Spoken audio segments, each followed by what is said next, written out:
अब तक पिछले वीडियो में हमने डायबिटीज़ क्या है, डायबिटीज़ के टाइप्स और बीटा सेल्स से निकलने वाला इंसुलिन ग्लूकोज को सेल्स में कैसे पहुंचाता है, देन सेल रेजिस्टेंस के बारे में जानकारी प्राप्त की। साथ ही विभिन्न ऑर्गन्स पर डायबिटीज़ से होने वाला परिणाम भी देख लिया। अगर आपने पिछले वीडियोस नहीं देखे हो तो ज़रूर देखें। हमारे बॉडी में होने वाले गतिविधियों के बारे में जानने से और समझने से प्रॉब्लम्स को सॉल्व करना इजी होगा। हेलो एंड नमस्ते, मैं doctor Pratibha Jain. Welcome to Pratibha's wellbeing wonders. Wrong lifestyle is the key factor for diabetes. Lack of physical activity and wrong diet is the root cause for diabetes. इसके solution के लिए regularity, discipline and firmness की ज़रूरत है। हम दिन में जितनी बार खाते हैं उतनी बार पैंक्रियाज के बीटा सेल्स इंसुलिन को प्रोड्यूस करते हैं और उस खाने का डाइजेशन होने तक इंसुलिन प्रोड्यूस होता रहता है। यहाँ एक बात समझने की है कि बहुत से लोगों को दो भोजन के बीच मंच करने की आदत होती है। जैसे सिर्फ एक बिस्किट खाने से हमें लगता है कि जस्ट टेस्ट किया, एक्स्ट्रा कुछ नहीं खाया, लेकिन बीटा सेल्स को इंसुलिन प्रोड्यूस करने का सिग्नल मिलता है और जब तक उस बिस्किट का डाइजेशन होता है तब तक इंसुलिन सिक्रीशन चलता रहता है। दिन भर खाते रहने से ऑब्वियसली पैंक्रियाज थक जाता है और इंसुलिन बनाना कम या बंद कर देता है। दिन भर थोड़ा थोड़ा खाना कितना खतरनाक होता है यह जान लिया हो तो अपने खाने का विंडो सेट करना कितना महत्वपूर्ण है यह समझ में आता है। दो खाने के बीच पानी के अलावा कुछ न लें। खाना खाते ही इंसुलिन प्रोड्यूस होता है और आधे घंटे में ख़त्म होता है। इसलिए जितना टाइम डाइजेशन को लगता है उतना पैंक्रियाज का लोड बढ़ता है। अब वर्कआउट की तरफ बढ़ते हैं। योगा, प्राणायाम और पसीना लाने वाले वर्कआउट का 1 घंटे का कॉम्बिनेशन अनिवार्य है। प्राणायाम से ब्लड सर्कुलेशन बेहतर होता है। इंटरनल ग्लैंड्स के ऊपर इसका असरदार प्रभाव होता है। अच्छे हार्मोन्स रिलीज होते हैं, शुगर को कंट्रोल करते हैं।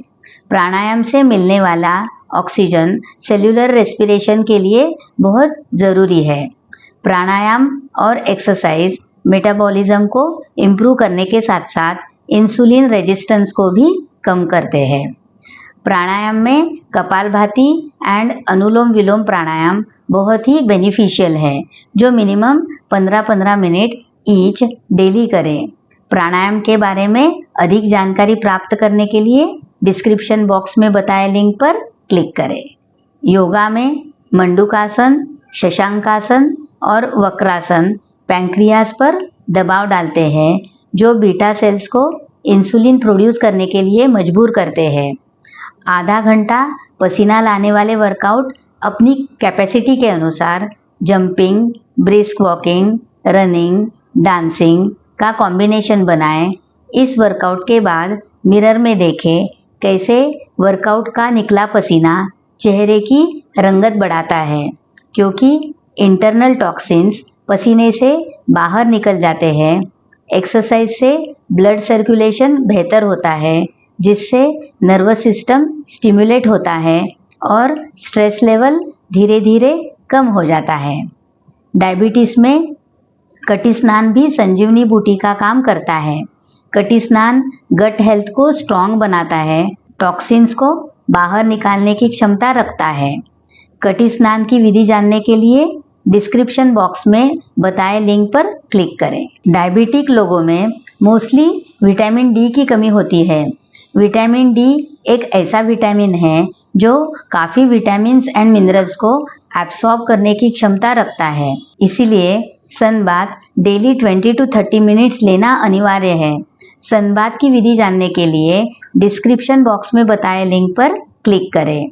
हार्मोनल प्रॉब्लम्स धीरे धीरे आते हैं और धीरे धीरे ही जाएंगे, इसलिए पेशेंस से काम लें। प्रोलॉन्ग मेडिसिन लेने से बॉडी पर इसका असर कम होता है और डॉक्टर हाई पावर की मेडिसिन रेकमेंड करते हैं, साथ ही उसके साइड इफ़ेक्ट्स अलग से। प्रॉपर इंटरवल्स में लिया हेल्दी डाइट, पसीना लाने वाले workout, sun bath and water therapy का प्रॉपर कॉम्बिनेशन डायबिटीज़ को दूर करने की क्षमता रखता है। अगर आप सोच रहे हो कि इतना टाइम कहाँ से लाए, इसका सॉल्यूशन भी हमारे पास है। प्राणायाम करने के बाद सन बाथ और एक्सरसाइज का कॉम्बिनेशन करें, यानी धूप निकलते ही अपने कैपेसिटी के अनुसार जॉगिंग या रनिंग करें। इससे सन बाथ प्लस वर्कआउट एक साथ होगा, टाइम भी सेव होगा। Where there is will there is a way. हमारा मिशन है डायबिटीज़ फ्री होना। अगले वीडियो में आहार कौन सा और कितना लेना है, यह डिटेल में जानकारी प्राप्त करते हैं। वीडियो को लाइक, सब्सक्राइब एंड शेयर करना न भूलें। तो जुड़े रहे प्रतिभाज वेलबींग वंडर से।